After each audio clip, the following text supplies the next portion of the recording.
Bila shaka tumesikia stori za watu wengi wakisema kwamba nilitokewa na Yesu, niliona sijui kitu fulani. Okay, hatukatai, ila mimi wako na maswali najiuliza, na ukinisikiliza pia kupitia ibada ya leo unaweza ukaungana na mimi kujiuliza haya maswali. Nimesoma Biblia, lakini nimeona pia watu ambao Mungu alijifunua kwao, na kila mtu ambaye Mungu alijifunua kwake hakuwahi kubaki kama alivyo. Narudia tena, mtu yeyote ambaye Mungu alijifunua kwake hakuwahi kubaki kama alivyo. Na sisi tunapomwamini Yesu Kristo, jambo la kwanza tunalolitaka na tunalotakiwa tulihitaji kuliko chakula ni Mungu kujifunua kwetu. Wakristo wengi wanamwabudu Mungu asiyemjua. Wanamwabudu Mungu aliyeletwa na wazungu. Wanamwabudu Mungu aliyeletwa na waasisi wa dini zao. Mungu sio liturujia, Mungu ni ufunuo. Mungu akijifunua kwa mtu yoyote, lazima maisha ya huyo mtu yabadilike. Mimi ukija kwangu ukaniambia, unajua baba, Mungu alinitokea, Yesu alinitokea kwenye mlima fulani, kwenye shamba fulani, alinitokea kabisa, nilimuona na akanikabidhi sijui funguo, akanikabidhi na kitabu. Cha kwanza nitakacho kuangalia ni matokeo ya huyo Mungu aliyokutokea. Kwa sababu Mungu sio mvua ya masika wala ya vuli ambaye akinyesha atakauka. Anapojidhihirisha kwa mtu yeyote, lazima historia ya yule mtu itaanza kubadilika kuanzia pale. Haiwezekani Mungu amtokee mtu hata siku moja alafu akabaki yule mtu akabaki vile vile.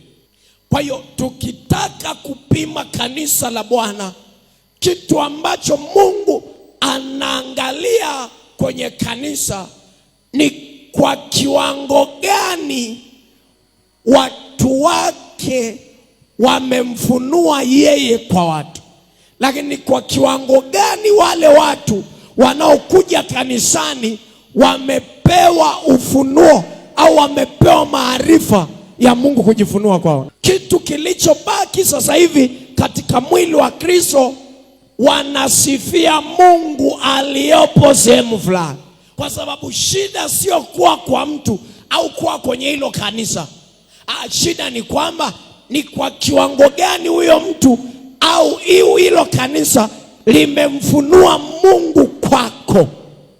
Na wewe ni kwa kiwango gani umekuwa na kiu ya Mungu kujifunua kwako.